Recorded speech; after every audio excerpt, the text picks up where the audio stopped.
আপনার mobile number কতটা নিরাপদ? বাংলাদেশে একসময় মোবাইলে সিম নকল বা ক্লোন করে জালিয়াতির অভিযোগ উঠেছিল। এখন র্যাব বলছে, শুধু মোবাইল নাম্বার নকল করছে একটি চক্র, যা নাম্বারটির প্রকৃত মালিক জানতেই পারছেন না।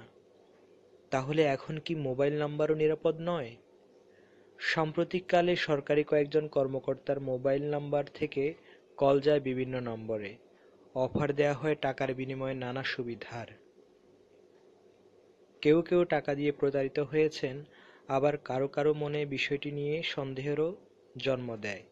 একসময় অভিযোগ আসে পুলিশের এলিট ফোর্স র্যাবের কাছে, এবং তাদের তদন্তে উঠে আসে মোবাইল নাম্বার জালিয়াতি করে অর্থ হাতিয়ে নেবার অভিনব উপায়।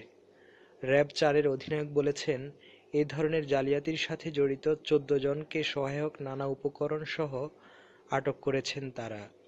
কিন্তু কিভাবে একজনের মোবাইল নাম্বার তার অগোচরে নকল করে আরেকজন ব্যবহার করতে পারে? জবাবে র্যাব-৪-এর অধিনায়ক মিস্টার লুৎফুর কবির বলেন, আগে সিম ক্লোন করত আর এখন শুধু নাম্বারটা ক্লোন করে, ফলে সিমের মালিক টেরই পায় না। এটা ডেডিকেটেড সার্ভার প্রোভাইডার দিয়ে করা হয়।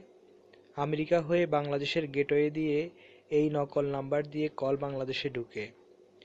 তিনি বলেন, যারা পরিচালনা করে তারা প্যাকেজ আকারে এটি বিক্রি করে। যার একটা স্মার্টফোন আছে সে অ্যাপস ডাউনলোড করে নিতে পারে। মোবাইল ফোনে ইনস্টল করে নিলে সহজভাবেই নাম্বার নকল সম্ভব। কিন্তু মিস্টার কবিরের সাথে পুরোপুরি একমত নন প্রযুক্তি বিশেষজ্ঞ সুমন আহমেদ সাবির। তিনি বলেন, অপারেটরদের মধ্য থেকে কারো সহায়তা ছাড়া এটা করা সহজ হওয়ার কথা নয়। আর গেটওয়ে অপারেটরদেরকে, অর্থাৎ যাদের মাধ্যমে কলটি বাংলাদেশে প্রবেশ করে, তাদেরকেও এ ধরনের জালিয়াতি নাম্বার থেকে কল আসা প্রতিরোধে সতর্ক থাকা উচিত বলে মনে করেন তিনি। দেশের সবচেয়ে বড় মোবাইল অপারেটর গ্রামীণফোনের chief corporate affairs officer Mahmud Hasan বলেছেন, এখানে অপারেটরদের তেমন আর কিছুই করার নেই। তিনি বলেন, ইন্টারন্যাশনাল গেটওয়ে অপারেটরদের বরং আরও পদক্ষেপ নেয়ার সুযোগ আছে। বাংলাদেশে প্রায় ৪ বছর আগে মোবাইল সিম ক্লোন হচ্ছে, অর্থাৎ একই নাম্বারের আরেকটি সিম জালিয়াতির মাধ্যমে তৈরি করে ব্যবহার করা হচ্ছে বলে মানুষকে সতর্ক করার উদ্যোগ নিয়েছিল ঢাকা মেট্রোপলিটন পুলিশ বা ডিএমপি। বেশ কিছু পদস্থ সরকারি কর্মকর্তার ফোনে অন্য প্রভাবশালী ব্যক্তিদের নম্বর থেকে ফোন করে নানা আদেশ নির্দেশ দেওয়ার ঘটনা তদন্ত করে তখন সিম নকলের প্রমাণ পেয়েছিল পুলিশ।